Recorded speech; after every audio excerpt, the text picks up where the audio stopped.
नमस्कार भक्तों, आज हम एक ऐसी अद्भुत कथा सुनने जा रहे हैं जो न केवल ज्ञानवर्धक है बल्कि हमारे जीवन को समझने के लिए महत्वपूर्ण सीख भी देती है।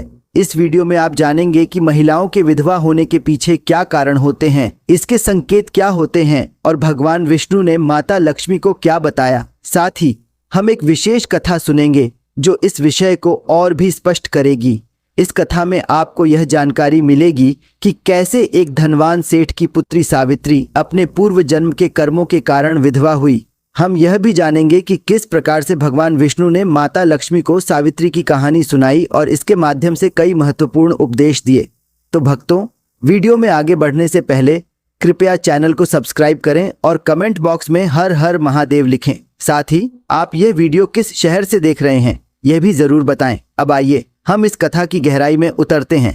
कथा की शुरुआत होती है भगवान विष्णु और माता लक्ष्मी से। एक दिन माता लक्ष्मी ने भगवान विष्णु से प्रश्न किया, हे प्रभु, कुछ महिलाओं के भाग्य में जल्दी विधवा होना लिखा होता है, क्या इसका कोई विशेष कारण है? भगवान विष्णु ने माता लक्ष्मी को समझाया कि यह जीवन के कुछ रहस्यों में से एक है। उन्होंने बताया कि कभी कभी महिलाओं के भाग्य में विधवा होना लिखा होता है, चाहे वह पतिव्रता ही क्यों न हो, लेकिन एक पाप के कारण महिला विधवा बनती है। भगवान विष्णु ने माता लक्ष्मी से कहा कि इस रहस्य को समझने के लिए उन्हें एक कहानी सुनानी होगी। यह कहानी एक धनवान सेठ और उसकी पुत्रियों की है।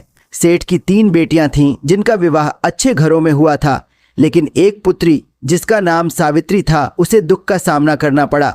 सावित्री एक सुंदर और गुणवान महिला थी, लेकिन उसके भाग्य में विधवा होना लिखा था। विवाह के कुछ वर्षों बाद उसके पति ने उसे छोड़ दिया। सावित्री के शरीर के अंगों पर विधवा होने के संकेत पहले से ही दिखने लगे थे, लेकिन किसी ने उस पर ध्यान नहीं दिया।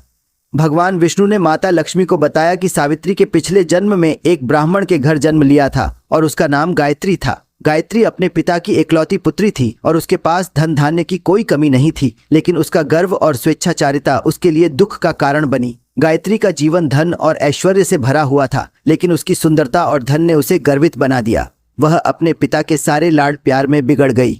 गायत्री ने कभी भी कठिनाइयों का सामना नहीं किया और उसे अपने सुंदरता पर अत्यधिक घमंड था। जब गायत्री जवान हुई तो उसके पिता ने उसका विवाह करने का विचार किया, लेकिन गायत्री ने एक शर्त रखी कि उसका पति उसके पिता के घर में ही रहेगा, अर्थात वह घर जमाई बनेगा। गायत्री की इस शर्त ने उसके पिता को चिंता में डाल दिया। उन्होंने अपने रिश्तेदारों को यह बात बताई, लेकिन कोई भी इस शर्त को मानने के लिए तैयार नहीं था। गायत्री ने कई विद्वानों को अपने घर पर बुलाया, लेकिन उसने किसी को भी पसंद नहीं किया। उसने कई विद्वानों का अपमान किया और उन्हें घर से बाहर निकाल दिया। फिर एक दिन एक अत्यंत सुंदर भिक्षुक ब्राह्मण गायत्री के घर पर आया। उसे देखकर गायत्री उस पर मोहित हो गई और अपने पिता से कहने लगी कि वह उसी भिक्षुक ब्राह्मण से विवाह करेगी। उसके पिता ने इस विवाह के लिए सहमति दे दी। भिक्षुक ब्राह्मण ने भी इस विवाह के लिए हाँ कर दी और फिर गायत्री और उस भिक्षुक का विवाह संपन्न हुआ। गायत्री विवाह के समय बहुत प्रसन्न थी, लेकिन धीरे धीरे उसने अपने पति के प्रति बुरा व्यवहार करना शुरू कर दिया। वह अपने पति को नौकर की तरह समझने लगी।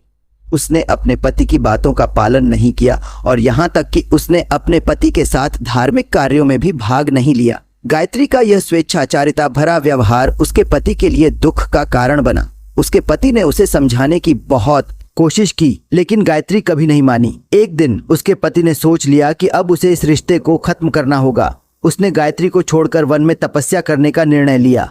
गायत्री ने अपने पति को खोजने की कोशिश नहीं की और अपने घर में मौज से रहने लगी, लेकिन उसके पिता की एक अशुभ घटना में मृत्यु हो गई और गायत्री को बहुत सारी कठिनाइयों का सामना करना पड़ा। अब गायत्री को अपने पति की याद आने लगी, लेकिन वह उसे खोजने नहीं गई। एक दिन गायत्री ने अपने पति को खोजने का निर्णय लिया और वह वन में गई, लेकिन वहां उसे एक शेर ने मार डाला। यमराज ने गायत्री के पापों का मूल्यांकन किया और उसे नरक में भेज दिया। भगवान विष्णु ने माता लक्ष्मी को बताया कि इस कथा से यह स्पष्ट होता है कि जो महिला अपने पति का अपमान करती है वह समय से पहले विधवा होती है। उन्होंने बताया कि कुछ विशेष अंगों के लक्षण भी होते हैं जो यह संकेत करते हैं कि महिला विधवा होगी या नहीं। भगवान विष्णु ने कहा कि यदि किसी महिला के पैर पसीने से रहित हों और नसें दिखाई न दें तो वह सुख भोगने वाली नहीं होती। यदि महिला के पैर का अंगूठा घोल मांसल हो तो वह पतिव्रता होती है। भगवान विष्णु ने माता लक्ष्मी को बताया कि यदि किसी महिला के पैर का अंगूठा बहुत बड़ा हो और नाखून टेढ़े मेढ़े हों तो वह विधवा होने के योग्य होती है।